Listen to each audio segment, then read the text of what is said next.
Bharatiya Janata party के national general secretary तरुण चुग और leader of the opposition assembly में सुनील शर्मा या कोई भी दो मेंबर पार्लियामेंट में से या विधायकों में से और तरुण चुग को ये ओपन इनविटेशन न्योता देते हैं कि वो रियासत के दर्जे के ऊपर, आर्टिकल 370 के ऊपर और जम्मू कश्मीर में बढ़ते हुए आतंकवाद के ऊपर किसी भी मुद्दे में तरुण चुग जगह, समय, तारीख खुद भारतीय जनता पार्टी के नेता तय करें और सुनील डिंपल, तरुण चुग, दो member parliaments, leader of the opposition को खुला न्योता चैलेंज करता हूं कि वो आकर के मेरे साथ आर्टिकल 370 और रियासत के दर्जे के ऊपर डिबेट करें। और मुझे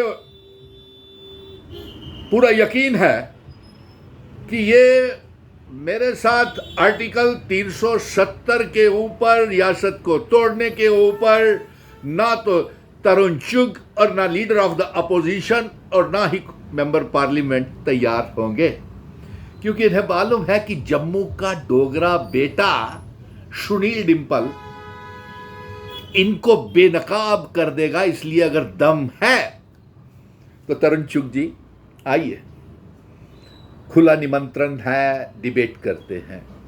चलिए, अब दूसरी तरफ लीडर ऑफ द अपोजिशन कल बड़ी बड़ी बातें पत्रकार वार्ता में कर रहे थे, तरुण चुग भी कर रहे थे, बड़ी बड़ी पत्रकार वार्ताएं की, लेकिन भारतीय जनता पार्टी के 28 जम्मू के डोगरा खुद को कहने वाले एमएलए जम्मू के डोगरों को धोखा और विश्वासघात कर रहे हैं। हम आपको सीधे शब्दों में कह दें कि जो रियासत, जो ये लीडर ऑफ द अपोजिशन और तरुण चुग कह रहे थे कि रियासत मिलेगी, लेकिन कौन सी वाली मिलेगी वो तय भारतीय जनता पार्टी करेगी। नहीं, ये जम्मू कश्मीर की 1,30,00,000 अवाम तय करेगी कि उन्हें ये जम्मू के डोगरे, पहाड़ी, गुज्जर, बकरवाल, चिनाब वैली, पीर पंजाल, कश्मीर, तमाम मजहबों के लोग करेंगे कि हमें अपने बुजुर्गों की विरासत, रियासत किस शक्ल में चाहिए। आप अपना स्टैंड क्लियर करें। Bharatiya Janata party, Tarun Chugh, leader of the opposition, जो भी बड़ी बड़े गुमराह करने वाले बयानबाजी, लच्छेदार भाषण करते हैं, क्या आप डोगरे हैं? क्या आप डोगरा महाराजा हरि सिंह जी की इज्जत अफजाई करते हैं? क्या उनके बताए हुए असूलों के ऊपर आप चलते हैं?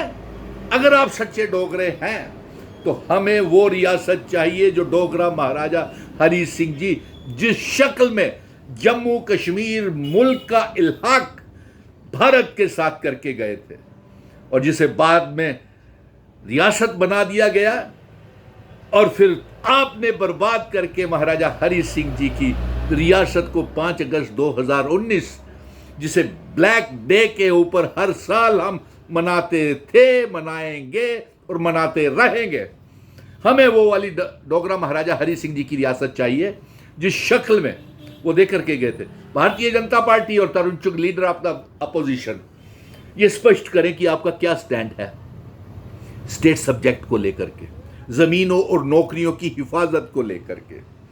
जो इल्हाक स्टैंड स्टिल एग्रीमेंट, जो विले जिसे आप कहते हैं और इल्हाक हम जिसे कहते हैं विले, उन शर्तों के ऊपर आपका क्या स्टैंड है, यह बताए भारतीय जनता पार्टी के प्राइम मिनिस्टर साहब भी, होम मिनिस्टर साहब भी, तरुण चुग और लीडर ऑफ द अपोजिशन और तमाम डोगरे जो खुद को एमएलए कहते हैं, जिन शर्तों के ऊपर सेशन विले भारत के साथ जम्मू कश्मीर के महाराजा हरि सिंह जी करके गए थे, इसके ऊपर आपका क्या स्टैंड है। अब इसके बाद आपने तो जम्मू कश्मीर के आर्टिकल 370 बेगुनाही को कुर्बान कर दिया, शहीद कर दिया, कहते हो दफन कर दिया, कहते हो गंगा गई अस्थियां वापस नहीं आती। सुनील डिंपल वो अस्थियां वो स्टैंड स्टिल एग्रीमेंट, इल्हाक की शर्तें, विलय की शर्तें, उस शक्ल की रियासत जो महाराजा हरि सिंह जी छोड़ के गए थे, जम्मू कश्मीर, लद्दाख, पीओके, गिलगित बल्टिस्तान को जम्मू कश्मीर का रियासत का हिस्सा बनाएंगे, भारत का हिस्सा बनाएंगे। भारतीय जनता पार्टी इतनी कमजोर है कि वो पीओके को आजाद नहीं करवा पाई। सैनिकों की शहादतों के ऊपर, ऑपरेशन सिंदूर के ऊपर सियासत कर रही है। आज भी असेंबली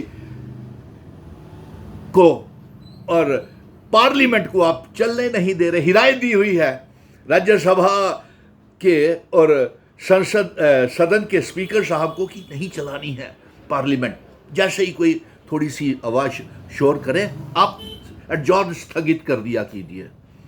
आपकी जानकारी के लिए बता दें, एक छोटी सी, आज देख रहा था कि उन परिवारों के लोग एक पत्रकार वार्ता कर रहे थे जिनके परिवार सिर्फ कठुआ, बिलावर, बशोली में ही पिछले 2 महीनों में 25 से बेगुनाह ज्यादा शहीद हो गए हैं। चाहे वो बाराती हो, चाहे वो सुरक्षा बल हो, चाहे वो मखंदीन हो, चाहे हिंदू धर्म के वो 3 बाराती हो, और कई सुरक्षा बल इस 2 महीने में बिलावर और कठुआ, बशोली में ही सिर्फ शहीद हुए हैं। और आपकी सरकार ने परवेज अहमद बेगुनाह को दिन दहाड़े गोली मार करके शहीद कर दिया। यह है आपकी। आप बताइए तरुण चुग साहब, परवेज अहमद के ऊपर शहादत के ऊपर आपका क्या कहना है? ये जो मेंबर पार्लियामेंट है, 28 एमएलए हैं, ये बताएं। एलजी मनोज सिन्हा साहब अभी तक चुप हैं, कुछ बोलते